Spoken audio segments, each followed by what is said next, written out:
While the NBA season isn't quite started yet, as the preseason's going on right now, there are still a lot of questions about what might happen this year. It goes especially when you consider that there have been many big moves. Lakers, we're looking at you, and some mysteries still to be figured out. On that latter front is the curious case of Ben Simmons, who went from one of the most talked about players in the good way to one of the most mocked, and now he wants out of his team in Philadelphia. But how likely is that to happen? Allow us to show you Ben Simmons' availability. 6 teams still inquiring about it. Number 7, the situation. So, as we've said, Ben Simmons has made it clear that he wants out of Philadelphia. But, given his performance over the last few seasons, the question is who is going to want to trade for him and give up something potentially valuable for him. A league source said the Minnesota Timberwolves, Pacers, Cavaliers, Pistons, Raptors, and Spurs are still inquiring about Simmons' availability, but for now, Simmons remains with Philly and is being punished for missing time. The Sixers withheld $8.25 million of his salary and placed that payment in an escrow account, showing just how much business they mean on this matter. Number 6, the standoff.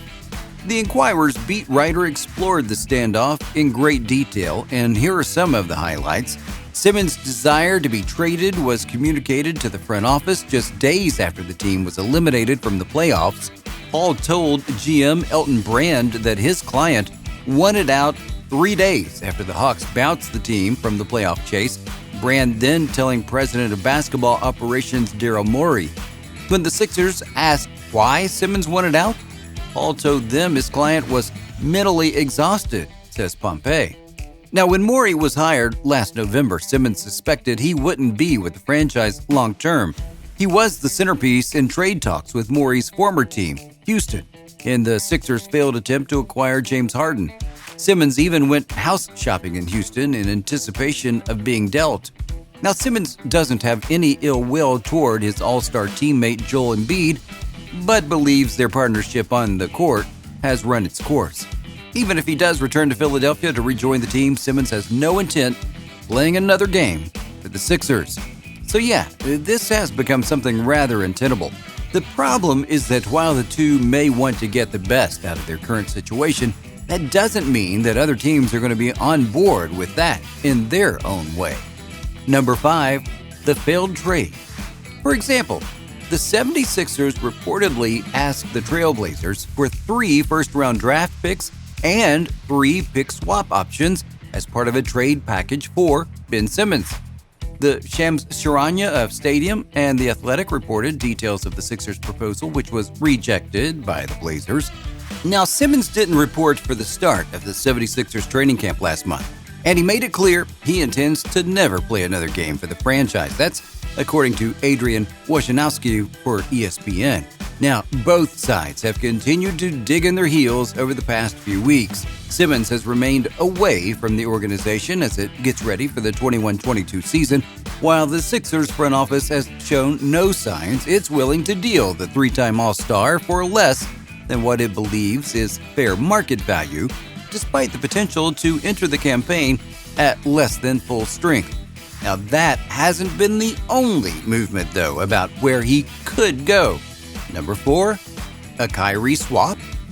Well, as the respective Ben Simmons, Kyrie Irving situations project to interfere with both the Sixers and Nets seasons, speculation around a potential Simmons for Irving swap has been swelling.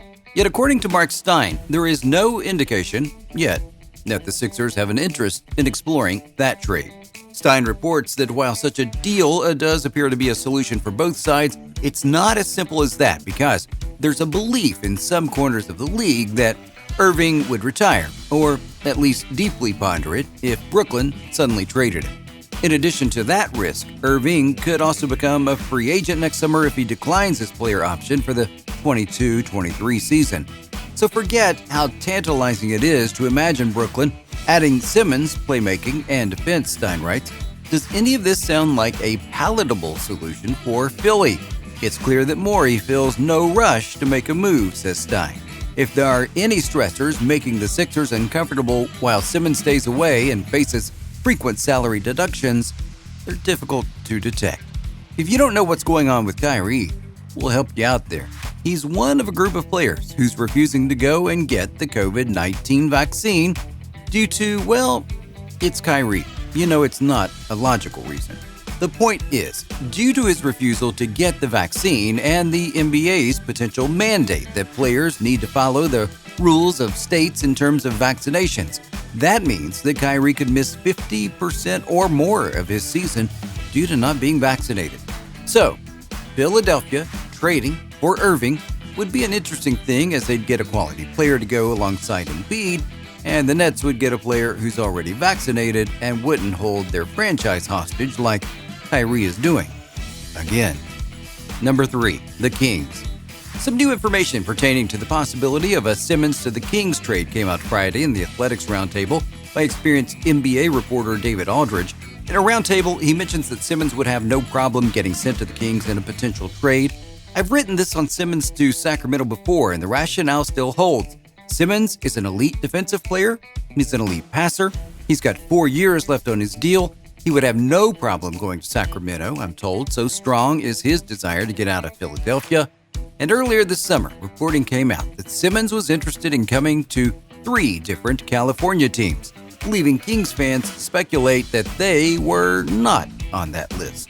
Now, Aldridge mentions that the Kings' current backcourt logjam could be fixed if the Kings sent one of Tyrese Halliburton or Davion Mitchell as the main piece in a Simmons trade. Now, whether this happens, though, it's very much up in the air, as is a lot of things where Ben Simmons is concerned, of course.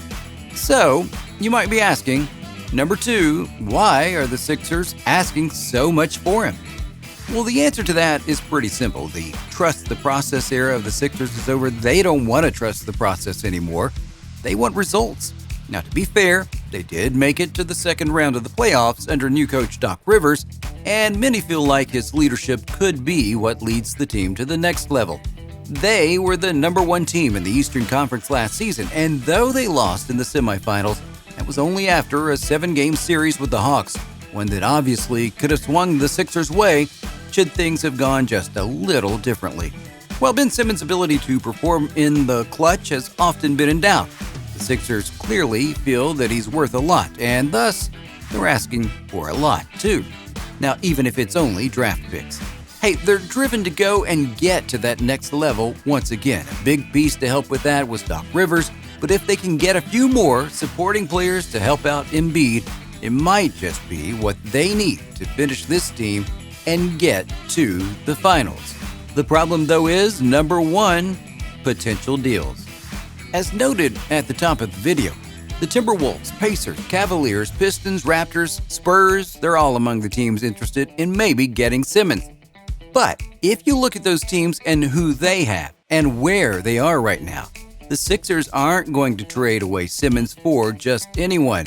They want to make sure they get equal trade value, and that's going to be a problem for some of these teams because many of them right now are at the bottom of their divisions, like the Cavaliers, Pistons, and the Spurs. As such, they won't be willing to give away the farm because they know that they're going to be set back a bit to do so. Not to mention, there's no guarantee that Simmons will do well on these teams once they get the trade done. There's a lot of uncertainty here. So when you put that together with the Sixers not willing to do lesser deals, you can't help but wonder if a trade is ever going to get done. Granted, a trade could happen tomorrow, but is it likely? We doubt it. What do you think of this look at Ben Simmons and where he might wind up? Do you think the Sixers are going to be able to go trade him for some value before the start of the season or at the trade deadline? Or will the two be stuck together until his contract runs out? Do you think that this whole situation's being overblown? Let us know in the comments below. We'll see you next time. Channel.